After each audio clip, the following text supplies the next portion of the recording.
2024 के लोकसभा चुनाव के जो परिणाम आए उससे बीजेपी को एक बड़ा झटका लगा उस राज्य से जहां से सबसे बड़ी उम्मीद बीजेपी को थी, और वो राज्य है उत्तर प्रदेश, देश का सबसे बड़ा सूबा। 80 लोकसभा सीटें यहां से है और इस बार बीजेपी को यह उम्मीद थी कि घटक दलों के साथ मिलकर के, अपने अलायंस के साथ मिलकर के ज्यादातर सीटें इस राज्य की वो जीतने वाले हैं। लेकिन इस राज्य से जो परिणाम सामने आए उसी ने एनडीए को सबसे ज्यादा नुकसान पहुंचाया। और जो तस्वीर इस वक्त आपके सामने है, ये उत्तर प्रदेश की तस्वीर है जो ज्यादातर भगवा रंग में रंगी हुई दिखाई दे रही थी। 2019 के लोकसभा चुनाव के बाद उसकी रंगत कुछ इस तरह से बदलती दिखाई दे रही है। कांग्रेस जो एकदम सिमटी हुई पार्टी थी, पूरे उत्तर प्रदेश में सिर्फ रायबरेली की एक सीट को अगर छोड़ दें जहां से सोनिया गांधी जीती, उसके अलावा कहीं से कोई उम्मीद की किरण भी नहीं टिमटिमा रही थी कांग्रेस के लिए उत्तर प्रदेश में। लेकिन इस बार जिस तरह से अखिलेश यादव के साथ राहुल गांधी ने गठजोड़ किया, उसका असर यह हुआ कि यूपी में इसकी रंगत बदलती दिखाई दी और ये रंग राजनीतिक परिणामों में भी पलट के दिखाई देने लगे। और ये वो आंकड़ा है जो इस तरह से सामने आया 2024 के चुनाव परिणामों में।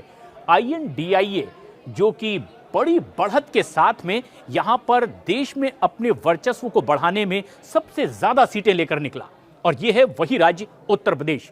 इन तस्वीरों पर अगर हम गौर करें तो 80 सीटों में आईएनडीआईए गठबंधन के पास में तकरीबन 42 सीटें जाती दिखाई दे रही है, और यह फायदा है कम से कम 36 सीटों का पिछले बार के परिणामों के मुकाबले।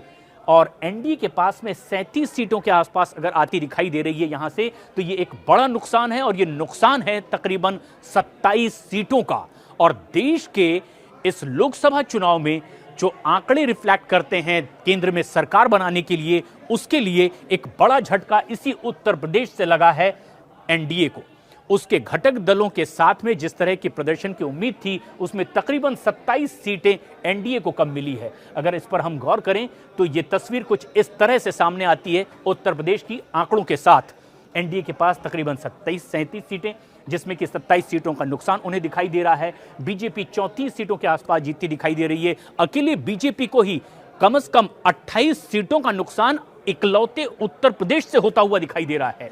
और उसके साथ ही आरएलडी के पास 2 सीटें, हालांकि अब वो बीजेपी के साथ एनडीए में शामिल हुई, ये उनके लिए प्लस वाली बात थी।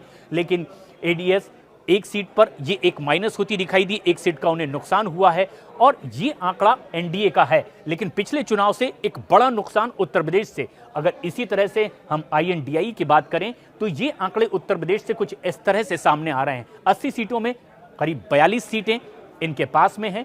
समाजवादी पार्टी ने बेहतर परफॉर्म किया है, 36 सीटें वो तकरीबन यहां जीतते दिखाई दी है, और ये पिछले बार के मुकाबले कम से कम 31 सीटों का फायदा लेकर के आया है आंकड़ा।